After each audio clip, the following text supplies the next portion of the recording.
Shout out muna dyan mga idol. Shout out, shout out. Yay!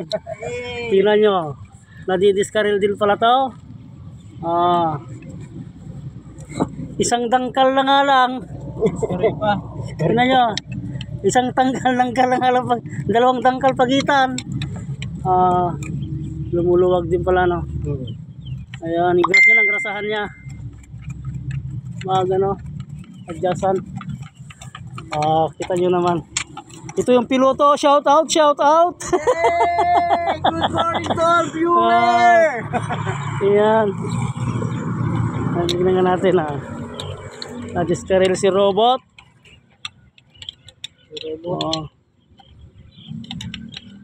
Ayos. Tapos na sana. Ayun, nabasag lang isa. Okay, may dalawa pa.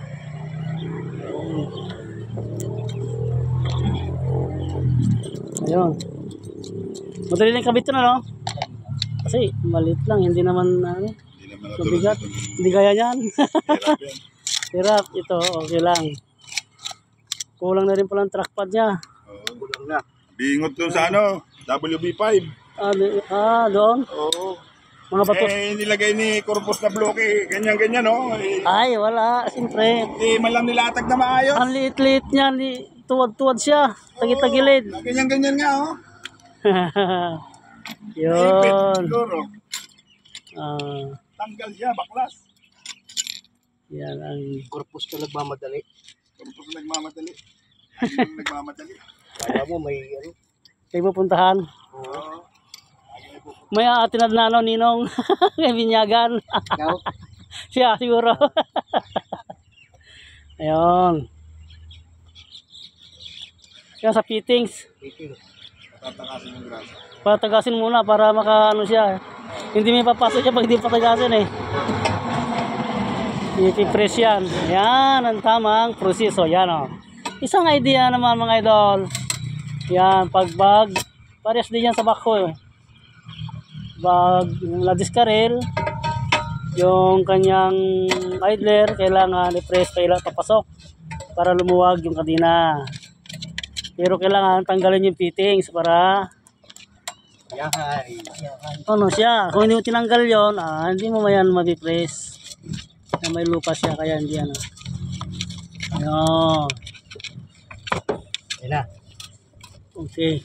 Parehas din pa ang fitting niya sa yung mayroong malaki. Parehas lang? Parehas lang asan. Ganyan Yan, yung malaki. Tapos may maliit sa Hindi yung maliit ang tatanggalin. Pag yung tinanggalin, hindi kailangan yung malaki yung tanggalin para lumabas. Yan, parehas din pala. Parehas lang sa bako. May idea na, di ba? Yan, tingnan nyo. Lumalabas yung grasa pag refresh yung idler. Pumasok na? Yan. Kailangan tanggalin buo, huwag yung fittings lang, yung isang malaki. Sige. Pinakabitan ng fittings. Parehas lang doon. Sa mga ating mga equipment.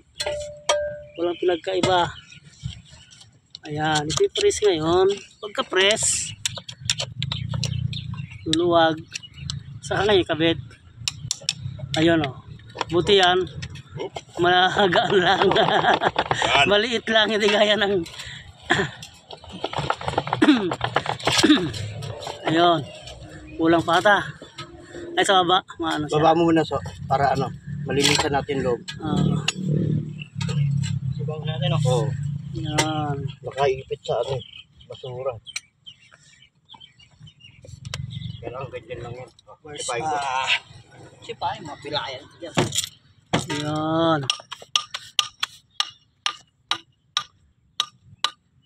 Tukot na ito. Okay. Punggol ba?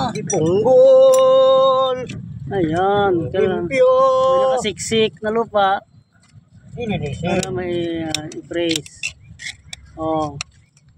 Sa bako naman, pinipilit na sikwatin. Kaya nasisira yung spring ng idler. Yan ang tamang proseso ng Re-reduce. pag na-discarrel, Oo. kailangan tanggalin yung Putik. Fittings, yan ha. Fittings na yan oh. Yung malaki. Yan oh. Kinakabitan niya oh. Yan. Bukod dito, mayroon dito yung maliit oh. Ayan yung grasahan niya oh. Maliit. Kaya buo tanggalin mo para lumabas yung grasa at maipres yung idler. Huwag palagi sinisikwat ginagawa na ibinabalik, hindi luluwagan yan. Sisira yung idler yung ano yan. Magbabali yung spring. Yan. Sa kanya i-press ngayon. Masagad na ata. Sagad na ba yan? May para pa. Ayan. Dito yun, nakabara yung dito. Nakabara pa. Ganun lang, mga idol, ang pagkabit. Oh, may idea naman ha. Walang pinagkaiba sa ano yan. Walang pinagkaiba sa mga backhoe natin. Pinaliit lang ito, pinaliit. Yan yung sprocket niya. Pinaliit lang ito na ano.